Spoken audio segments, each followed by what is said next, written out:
the problems based on two-tailed testing, right? So I'll just give you one more simplification to understand, one more demonstration to understand the T table values or R values if 1%, 2% or 5% level of significance is given. Let me just highlight. For T table, one-tailed and two-tailed test, I explained yesterday, right? So this is your one-tailed, this is your one-tailed row to check out that significance value. And secondly, this is your two-tailed test, this one. So corresponding column में आपको T की value observe करनी है, whether it is one-tailed or whether it is two-tailed. All right. If it is two-tailed, then it will be in terms of that plus minus. Right. Okay. Another part is that for Z values, you can look into this for T table. The DF stands for the degrees of freedom. So T test basically used for the values of samples size less than 30, correct? So for Z test, that sample size is greater than 30, means infinitely many values we can consider for the same. So that Z values carries these particular values for the level of significance. So you can observe here these Z values as 0.675, then 0.842, 60% of confidence interval we have given. यहाँ पर acceptance का है. Alright, मैं इसका ना Z का table ही बना के भेजती हूँ for one tailed and for two tailed. So every T table will include lastly these particular values. लेकिन इसकी understanding शायद आपके लिए थोड़ी सी difficult होगी. So better way, I will prepare one table for Z values in that aspect and I will mail to you. For let me explain you this particular part once again over here on journal. When we used to write down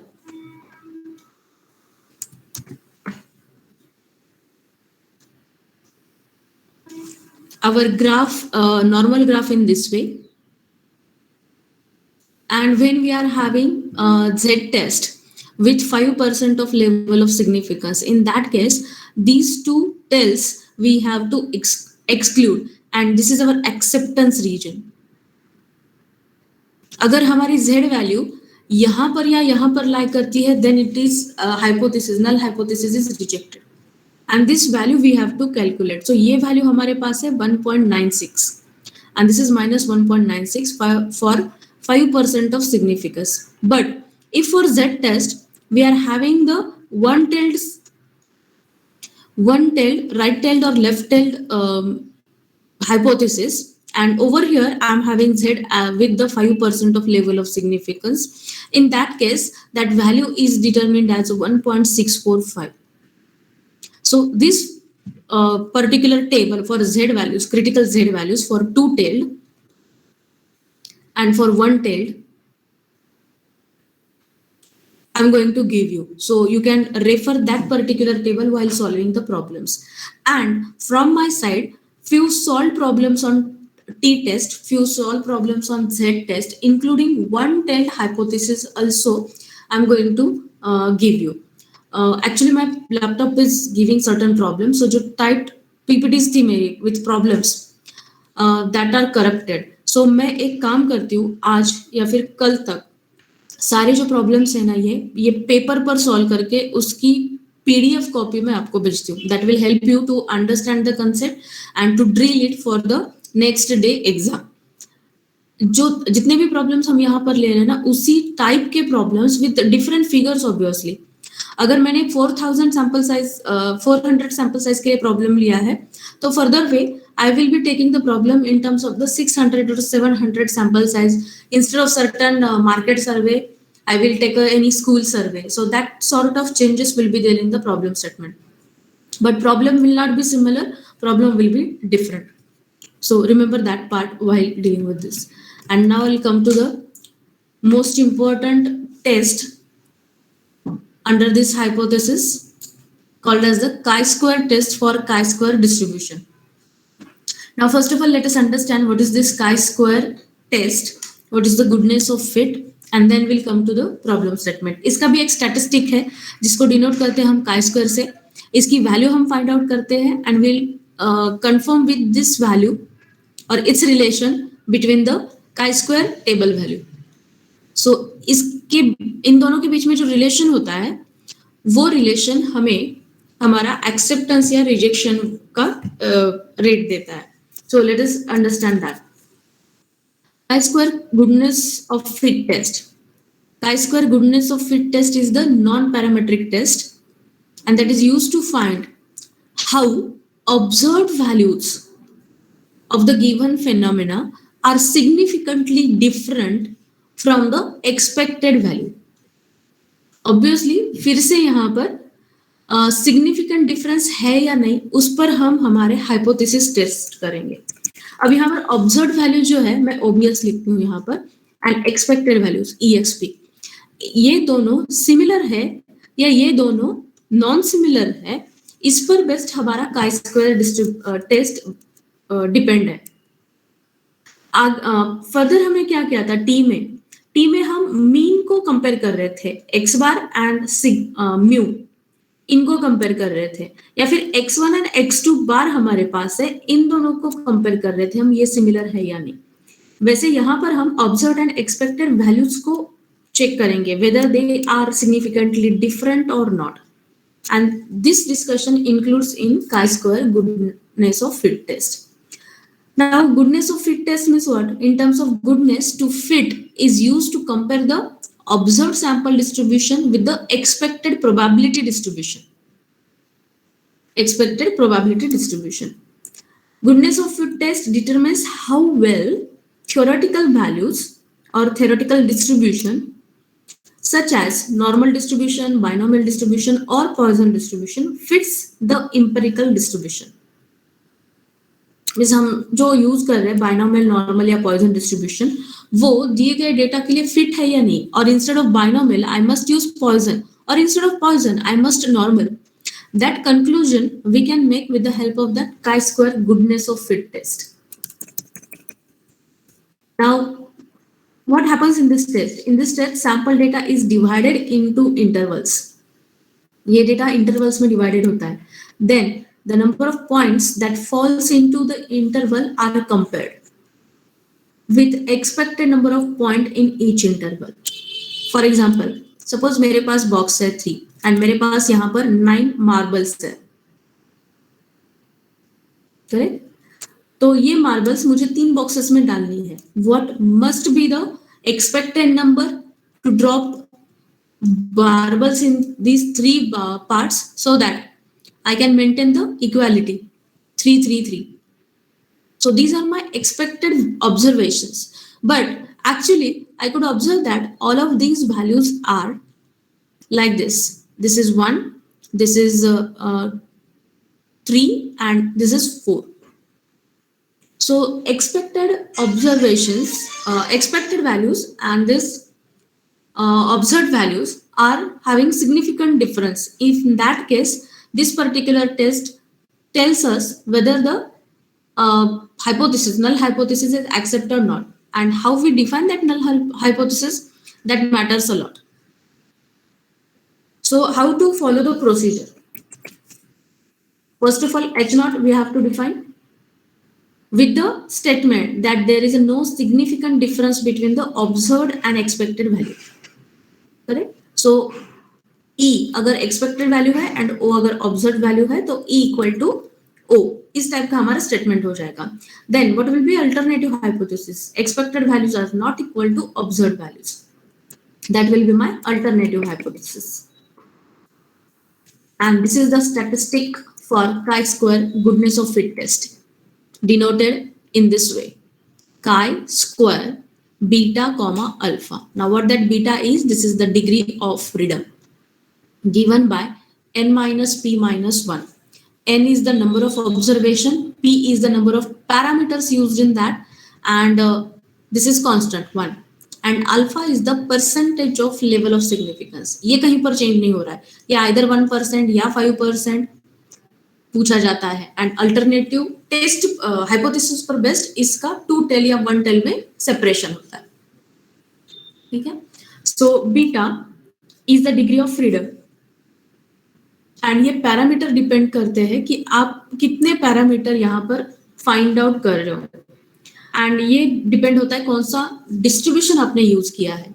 so for binomial distribution this you can note down that p value is equal to 0. For Poisson distribution, that p value is equal to 1, and for normal distribution, this p value is equal to 2.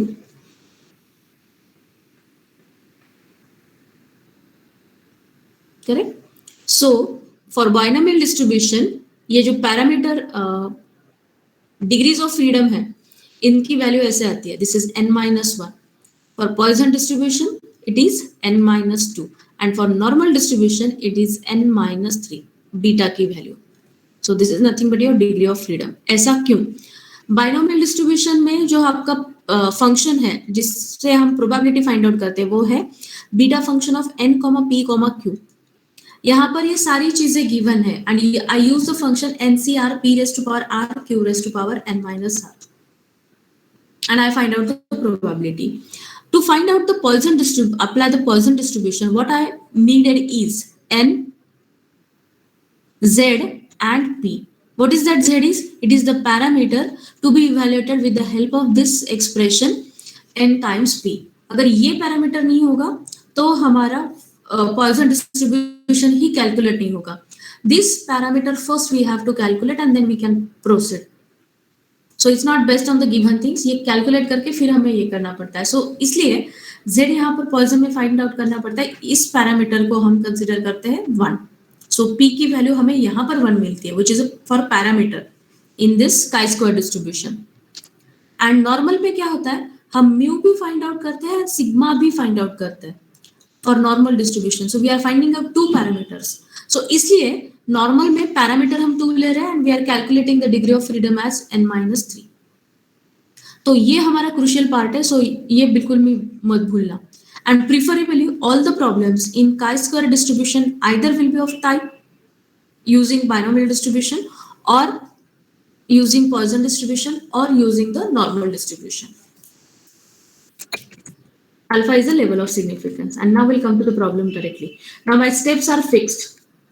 First, define the hypothesis test. Define H0, that is a null hypothesis. Null hypothesis. Second, alternative hypothesis state karo. Third, use the statistic to find out the chi-square value. Right? Whenever required, observe table से या observation से हमें और कुछ find out करना है तो वो फाइंड आउट करो. Find out the level of significance and the chi square table value and write down your prediction. So 5 steps यहाँ पर भी सिमिलर वे में इंक्लूडेड है. See the question. Wait a minute, I hope I started the video.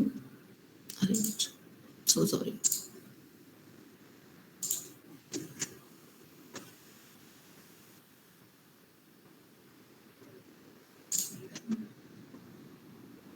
So we are starting with the problems. A nationalized bank utilizes 4 Taylor windows to render fast service to customers. On a particular day, 800 customers were observed. They were given service at different windows as follows. Please give me a minute. Hello? Yes, ma'am.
Ma'am, mic off.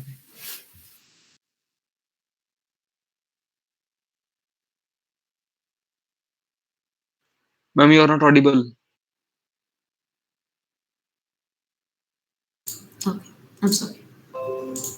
So I was telling that at a particular day, 8 customers were visited, and they received the service at each of this counter in this way: 150 customers at first window, 250 at second window, 350 at third window, and 170 at third window, and 230 at fourth window.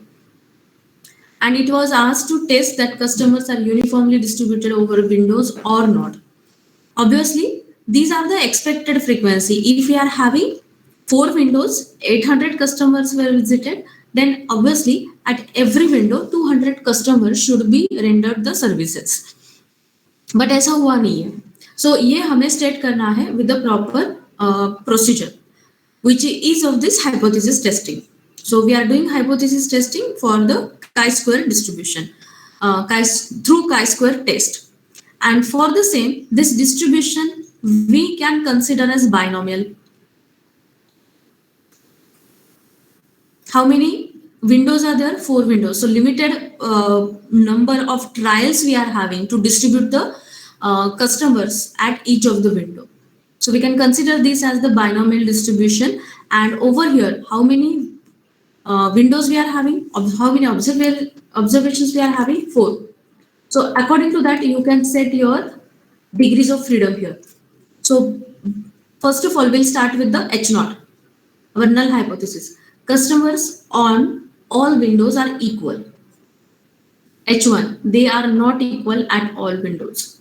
ये हमने alternative hypothesis भी mention कर दिया. Now these are my expected number of customers. So now use the statistic chi-square n minus p minus 1. So number of parameter estimated here 0. हम यहाँ पर कुछ अलग नहीं निकाल रहे. We are just using the all values over here. So parameter 0 है. We can consider this as a binomial distribution.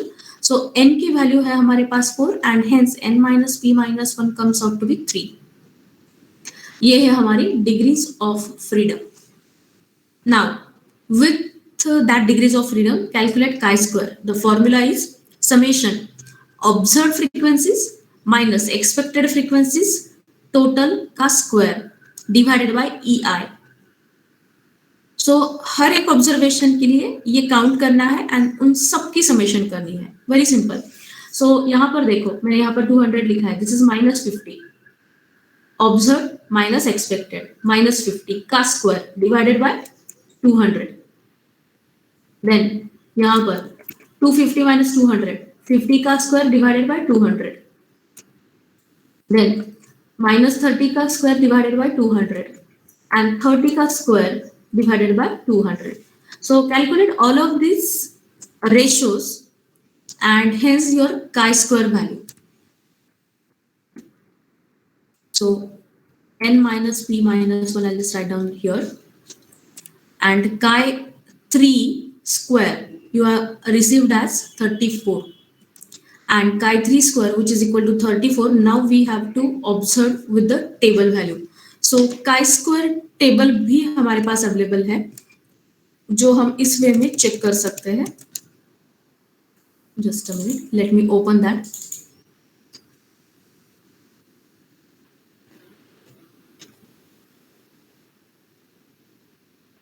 Sorry, ये नहीं है. एक minute.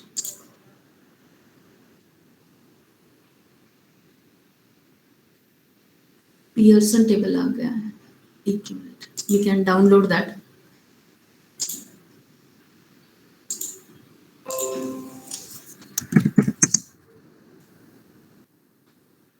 chi-square table.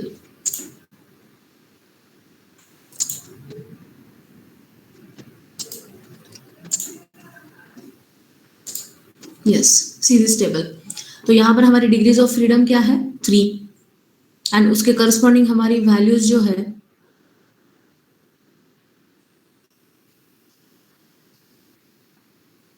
0.5 level of significance के लिए 7.815 7.815. अब यहाँ पर इस प्रॉब्लम में आपको कहीं पर भी लेवल ऑफ सिग्निफिकेंस नहीं दिया है. read this problem once again. So जहां पर आपको लेवल ऑफ सिग्निफिकेंस नहीं दिया है वहां पर आपको 5% ऑफ लेवल ऑफ सिग्निफिकेंस मान के चलना है. Please remember that part. So over here, I will also check out that chi-square distribution at 0.05 level of significance के लिए carry कर रहा है value 7.815.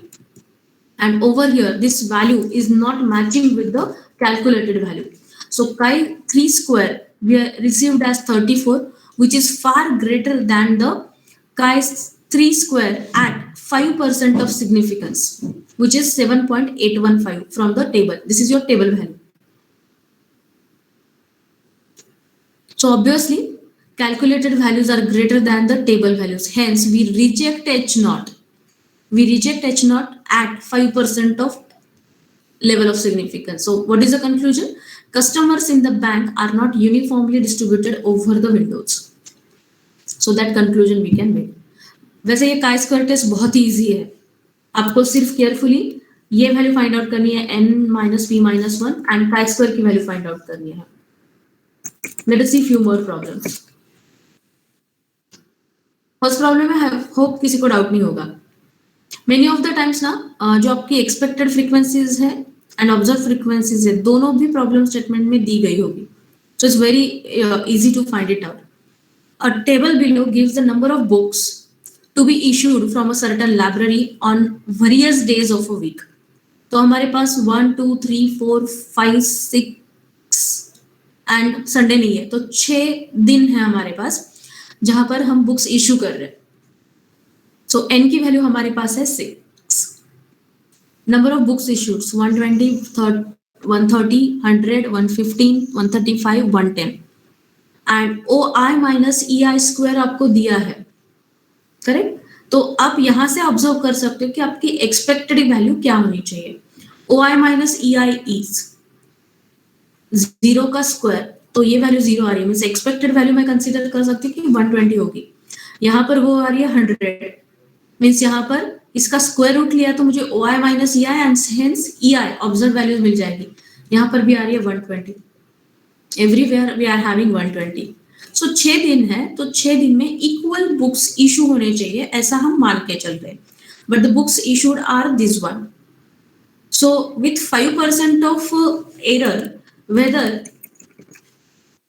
I can make certain hypothesis like H0, issuing the book is not day dependent. ये day पर dependent नहीं है. Means it is day independent and issuing book is a day dependent. Alternative hypothesis. So chi-square test को हम यहाँ पर approve कर रहे हैं. This is n chi-square n minus p minus 1 ये हमारी कैलकुलेटेड वैल्यू हो जाएगी. यहाँ पर भी हम कहीं पर भी पॉइजन फिट यहाँ पर आपको नहीं दिया है. If limited values are there all the times it means it might be treated as a binomial distribution only. So parameter will be 0 and n minus p minus 1 you will be having as chi5 square. So calculate that. ये frequencies आपको देख के रखी है. Expected frequencies हर एक day के लिए आपने कैलकुलेट की है. So summation of that divided by 120. The value is coming out to be 4.5833. So 5% error के साथ means 95% true वैल्यूज के साथ या फिर 95% कॉन्फिडेंस के साथ हम हमारा रिजल्ट स्टेट करते हैं हमेशा. So now for chi5 square and for 5% of level of significance the table value we received is 11.07. we'll just cross check that once again. This is our table of 0. ये हमारा table है. Wait a minute. This is our table for 5% of level of significance. अब हमें degree choose करनी है 5. ये हमारी degree है. And see this column and see this row. 11.07 is the value, table value for chi-square, chi5 square. So ये table value है and now we can observe this chi-square value is less than this, table value से less है, तो हम H not को accept कर सकते हैं. So we accept H naught at 5% less LOS. Means issuing book is the independent of the day activity which is independent of the day. ऐसा conclusion हम यहाँ पर निकाल सकते हैं. ऑलराइट, यहाँ पर किसी को डाउट है? We'll go to next problem. सारे प्रॉब्लम मोर और लेसली सिमिलर टाइप में हो सकते हैं. अब ये प्रॉब्लम देखो, 100 samples were drawn from a production process after each 5 hours. The number of defectives in these samples were noted. अब पॉइजन डिस्ट्रीब्यूशन यहाँ पर देखे रखा है कि पॉइजन डिस्ट्रीब्यूशन अप्लाई किया गया है. By estimating the parameter mu was fitted to this data. Mu represents for the mean. The result obtained are as follows: 0, number of defectives 0, 1, 2, 3, 4 and 5, and number of samples are 63 28, 6, 2, 1, 0. Expected number of samples are 60.65, 30.33, 7.55, 1.22, 0.16, 0.02. Test the goodness of fit of Poisson distribution in above situation at 5% of LOS. Miss above situation के लिए Poisson distribution के साथ मुझे H not हमारा accept हो जाएगा, ऐसे हमें सिंप्लीफिकेशन करना है यहाँ पर. सो पहले H नॉट हम सेट करते हैं. Fitting a Poisson distribution is good. तो हमने जो Poisson डिस्ट्रीब्यूशन यहाँ पर फिट किया है वो सही है. अल्टरनेटिव क्या हो जाएगा? वो सही नहीं है. Poisson distribution fitting is not good in this case. So we pull the expected frequencies until the sum becomes greater than or equal to 5. Also pull corresponding observed frequencies also. Now over here, because of the chi-square table values, how they are spreaded, हम यहाँ पर जो observations है वो 5 से less के लिए count नहीं कर सकते. Means this one and this one. So ये सारी टेबल वैल्यूज हम पुल करते हैं. मीन्स हमें करना क्या है? मैं first observe value as it is रख रही हूँ, उसके corresponding expected values as it is रख रही हूँ. देन नेक्स्ट वैल्यू इज 28, वो भी एज इट इज रखी, एंड करस्पॉन्डिंग एक्सपेक्टेड वैल्यू वो भी एज इट इज रखी. Now here we are having 6 which is greater than 5, here we are having 7 which is greater than 5. so नीचे जो values है वो लेस देन 5 के form में है. तो ये सारी वैल्यूज क्लब करके हमने यहाँ पर एक्यूमुलेट कर दी. So these are the accumulated और cumulative values, observe values and expected values. So वो हमने यहाँ पर ऐड कर दी. Am I right? Now how many observations you are having? 3. Parameters estimate is equal to 1, क्योंकि आप पॉइजन फिट पर ले रहे हो, एंड पॉइजन फिट के लिए p को हमें 1 लेना है, क्योंकि हम यहाँ पर z फाइंड आउट करते हैं n टाइम्स p लेके. This p is for parameter, this p is for probability. तो हमारा n माइनस p माइनस 1 यहाँ पर हो जाएगा 3 minus 1 that is 1 for this case as we pulled up the values. ठीक है. सो chi 1 स्क्वायर हमें कैलकुलेट करना है इस इन वैल्यूज के साथ, observed and expected divided by expected. So ये कैलकुलेट करके हमें मिलेगा this is 60 minus 63, so this is 3.5, this is 3 point यहाँ पर 2.35 का square divided by expected value 60.65 plus फिर 28, so this is minus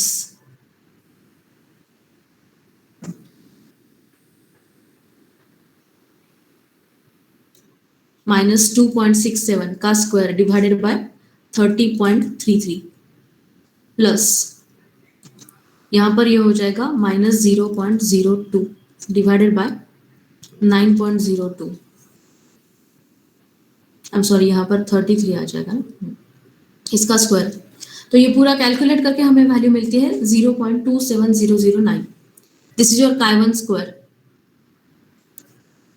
Now check out the table value for chi1 square with 5% of level of significance.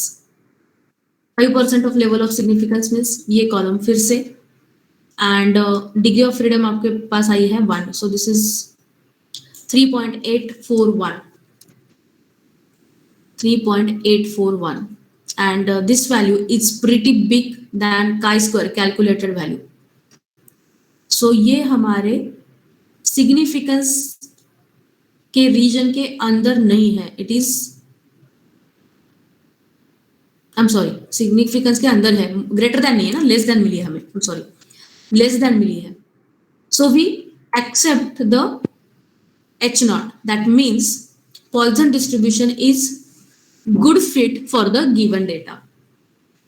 So इस particular property की वजह से हम इस टेस्ट को गुडनेस ऑफ फिट टेस्ट बोलते हैं, कि हमारा डेटा किसी पर्टिकुलर डिस्ट्रीब्यूशन के साथ अगर हमने निकाला है तो वो सही है या नहीं है, ये हम इस टेस्ट के साथ ऑब्जर्व करते हैं. Next problem. The demand of a particular spare part in a factory was found to vary from day to day.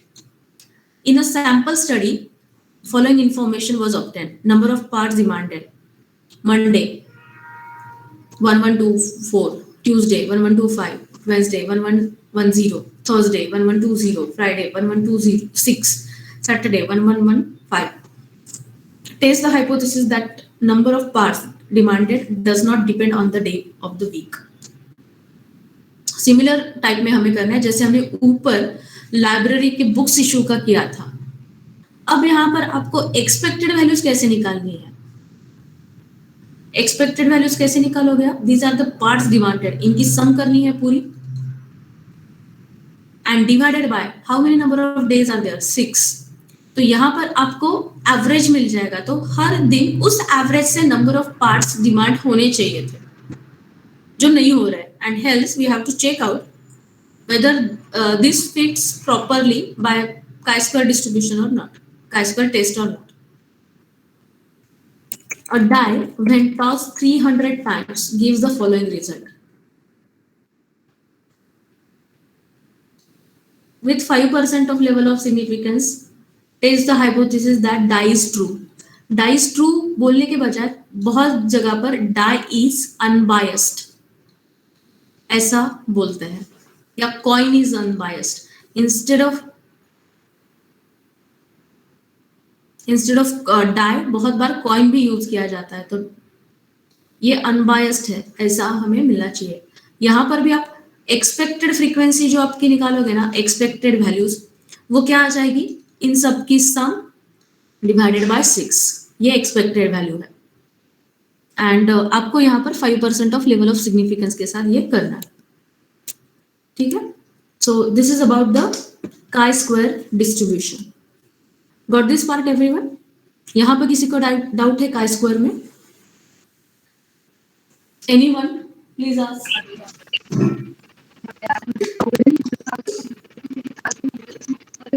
Yes, somebody is asking. It's not audible.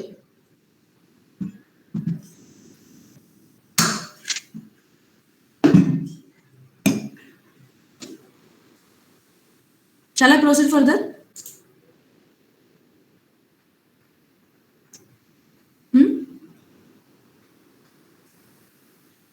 Okay. आपके सिलेबस में ना एक are test भी देखे रखी है. That R test is related with this term, correlation. मैं ये भी पीपीटी आपको मेल करके रखती हूँ. हमें करना क्या है हर टाइम. अरे ये क्लोज कैसे हो गई? Just a minute.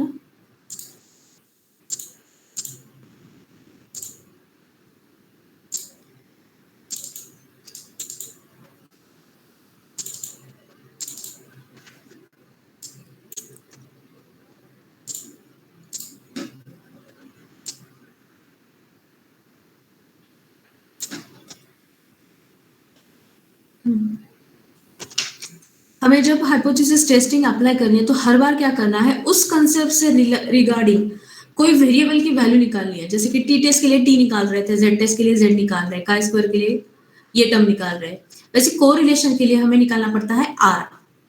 एंड ये आर कैसे फाइंड आउट करना है उसका एक फॉर्मूला है। सबसे पहली चीज तो ये कोरिलेशन जो है ना वो पूरी कंसेप्ट हमें पता होनी चाहिए, but for now for BSc students also and for regular students also this concept is not there in our syllabus priorly, and ये अभी के लिए सिर्फ आर्ट टेस्ट के लिए है। मैं शॉर्टली इसे बताती हूँ। जैसे हमने सेंट्रल टेंडेंसी फाइंड आउट की है या फिर measures of dispersion find out किया है, उसी वे में ये एक कंसेप्ट है कोरिलेशन की जो डिफाइन करती है कोई भी दो वेरिएबल अगर हमारे पास है तो उनके बीच में रिलेशन क्या है। ठीक है, फॉर एग्जाम्पल अगर डिमांड कम हो जाती है,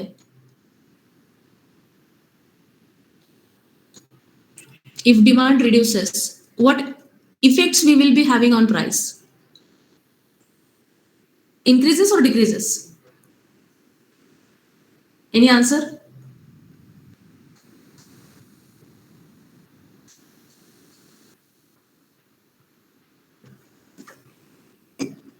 Any answer, anyone? अगर डिमांड डिक्रीज होती है तो प्राइस पर क्या इफेक्ट पड़ता है? इंक्रीजेस और डिक्रीजेस?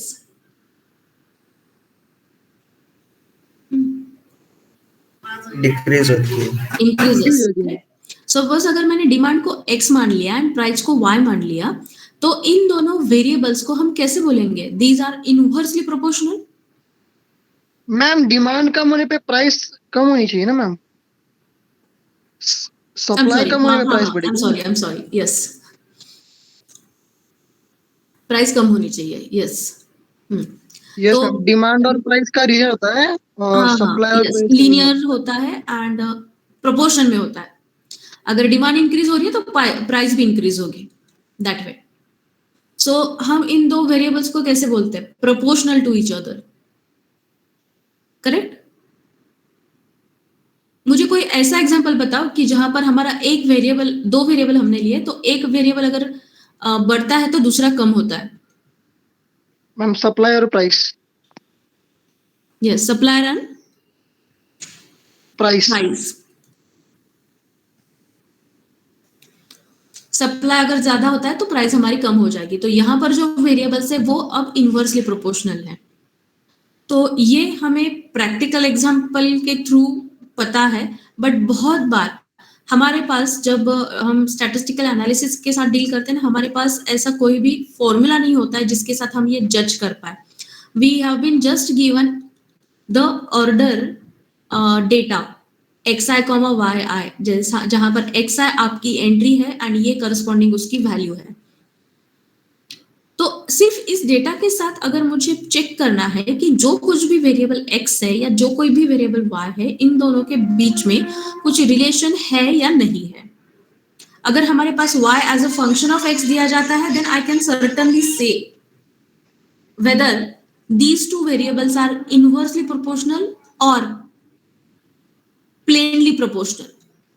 प्लेनली प्रोपोर्शनल मीन्स इस टाइप का डेटा जहां पर डिक्रीज x डिक्रीज हो रहा है तो y भी डिक्रीज हो रहा है, x इंक्रीज हो रहा है तो y भी इंक्रीज हो रहा है।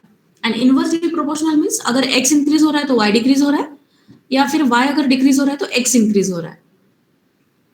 अगर ये दिया है तो हम जज कर सकते हैं, but if data set is given we can not जज very easily, and for that sake this correlation coefficient is developed to judge the relationship count or relationship value between two variables x and y, and this relationship count is denoted by r of x comma y, relation between x and y variable, and this is profoundly called as the coefficient of correlation. इसे बोलते हैं coefficient of correlation, ठीक है। And इसका formula है ये x and y दो variables के लिए r of x comma y is calculated by covariance of x comma y divided by sigma x sigma y। अब ये सिग्मा x तो आपको पता है ये स्टैंडर्ड डेविएशन होना चाहिए किसका? x का, and sigma y standard deviation होना चाहिए किसका? y का। Am I right? अब ये जो फॉर्मूला है वो इवैल्यूएट होता है इन दो तरीकों से। अगर आपके पास ग्रुप्ड डेटा नहीं है तो in that case covariance of x, y is calculated with this. तो इसकी एक टेबल बनानी पड़ती है हमें एंड ये वैल्यू फाइंड आउट करनी पड़ती है। Then covariance can also be simplified. ये फॉर्मूला सिंप्लीफाई होके इस वे में आ जाता है। तो आइदर ये फॉर्मूला यूज करो या फिर ये फॉर्मूला यूज करो, it is one and the same. And ये फॉर्मूला आपको फाइंड आउट करना है टेबल से, ये दूसरा फाइंड आउट करना है टेबल से ही, और ये तीसरा फाइंड आउट करना है। So if it is ungrouped data you can find out in this way. If it is grouped data आपको ये फॉर्मूलेज यूज करनी है, आइदर दिस और दिस एंड ये दोनों। ठीक है, तो x आपकी जो भी x की वैल्यूज है उसमें से आपको x का मीन सब्ट्रैक्ट करना है। y की जितनी भी वैल्यूज है उसमें से y का मीन सब्ट्रैक्ट करना है, इन दोनों का प्रोडक्ट एंड ऐसे सारे प्रोडक्ट्स की समेशन। अब ये टेबल जब बनाएंगे ना हमें, तो ये सारे फॉर्मूलेज आपको बहुत सिंपल लगेंगे। Before that you should remember these two things. r, ये जो r की वैल्यू है ना वो -1 to 1 के बीच में लाई करती है हमेशा। अगर r इज इक्वल टू 1 है तो ऐसा बोल सकते हैं हम x and y are perfectly correlated.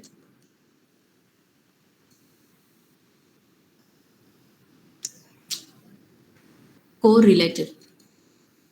And अगर ये r is equal to exactly -1 है तो x and y are said as perfectly non correlate, sorry perfectly and positively and perfectly and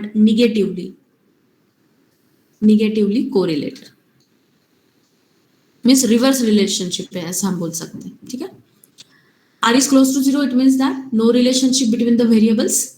r is positive that means one variable gets larger then other also gets larger, positive correlation or proportion। if r is negative it means that one gets larger other gets smaller, inversely proportional। Let us take the example। x की values देखे रखिए, y की values देखे रखिए। ये grouped data नहीं है, frequency नहीं दी है आपको।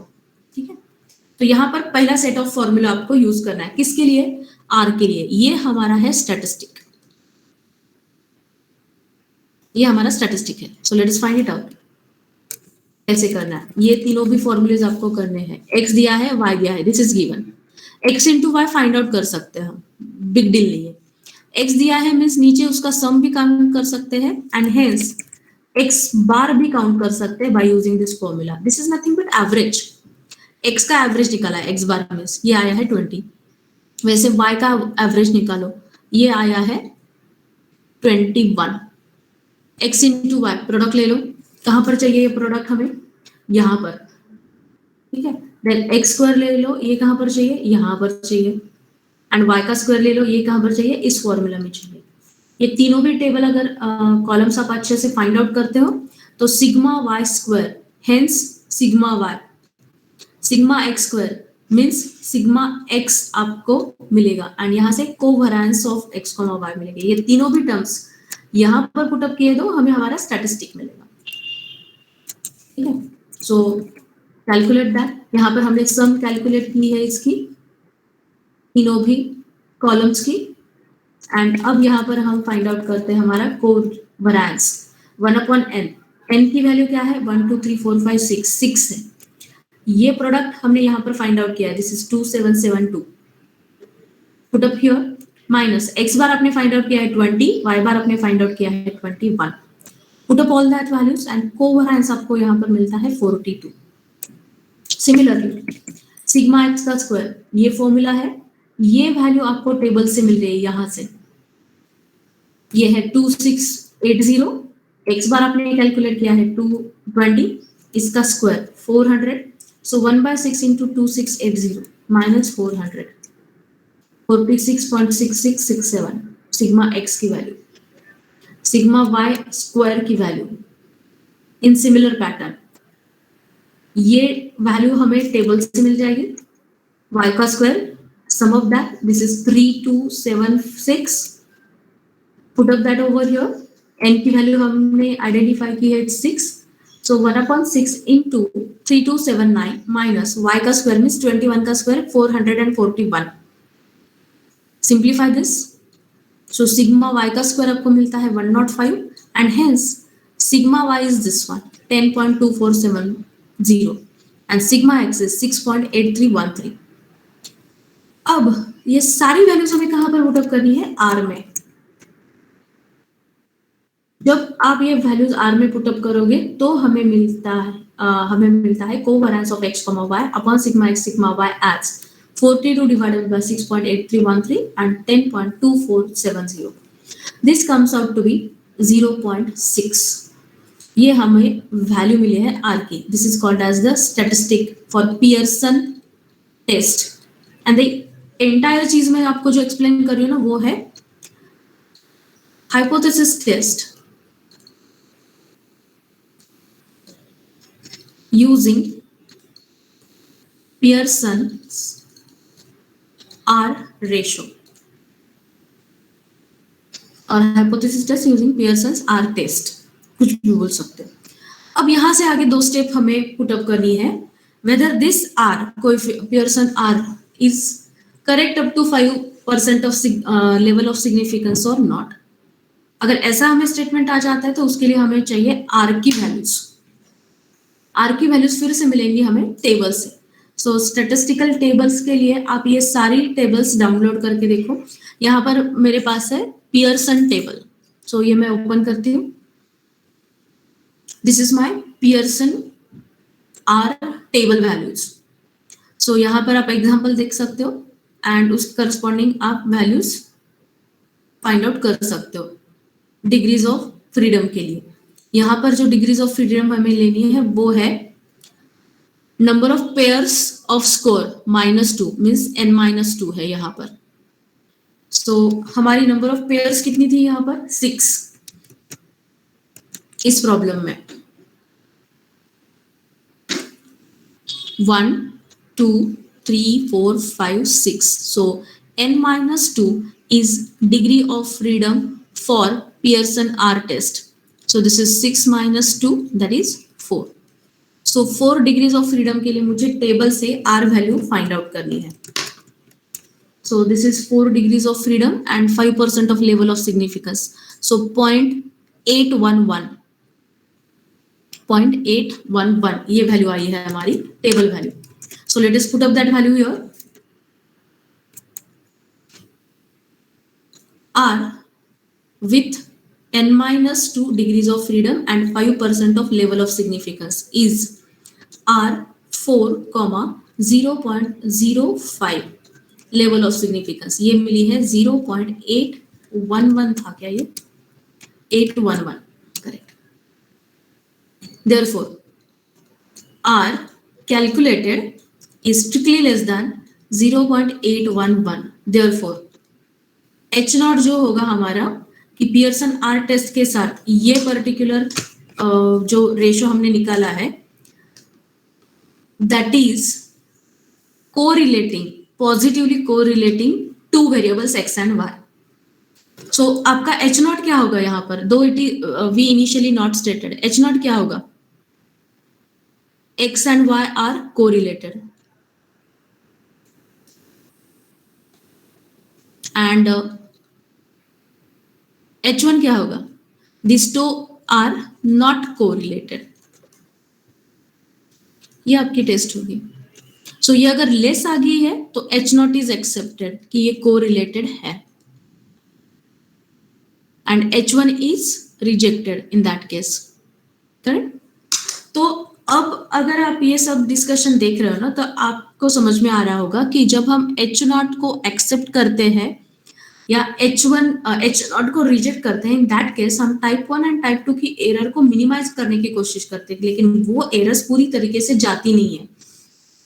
सो इसलिए हम बहुत बार 1% level of significance, 5% of level of significance पर बात करते हैं. 95% correct confidence, 99% correct confidence in that sense. And this gives you the approximate prediction about that particular data, that particular test, that particular distribution, that particular sampling. So that's why this all testing part is needed in the statistic. All right.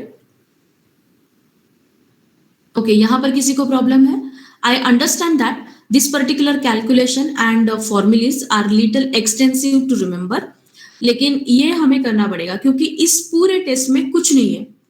ये formulas apply करके are निकालो, table value से are निकालो and सिर्फ ये चीज आपको state करनी है. That's it. अब यहाँ पर और 2 प्रॉब्लम है, वो आप करके देख सकते हो. राइट? तो ये सारे प्रॉब्लम्स आपको प्रॉपरली सॉल्व करके हर एक टेस्ट का फॉर्मूला देके मैं अच्छे से नोट्स सारे टेस्ट के T test, Z test, then chi square test and R test, ये सारे नोट्स मैं आपको भेज देती हूँ. ये चारों टेस्ट हमारे IE2 के लिए होंगे. आपको प्रॉब्लम पूरा सॉल्व करना है. ANOVA, as I committed to you, we are not keeping. Though I'm going to take one lecture tomorrow, we'll try to complete that ANOVA also, because further we will be having just 5 to 6 lectures to complete our last unit. So tomorrow I will be taking one more lecture, HSMC lectures probably. So in that we will start ANOVA, but I will not keep that ANOVA for the IE2. And 4th unit का data भी मैं आज DSC के group पर, classroom पर and हमारे regular classroom पर मैं अपलोड कर देती हूँ, including these 2 PPTs what I discussed today. ठीक है? Okay. और With recorded lecture, ना? yes, with recorded lecture. Any other doubt, anyone?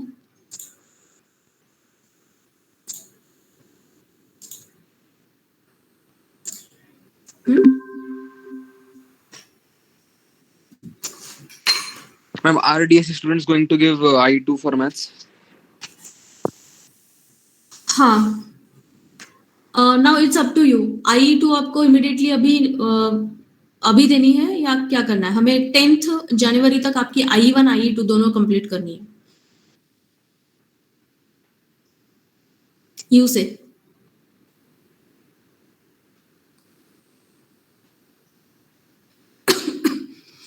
Ma'am, shall I ask everyone and then message you?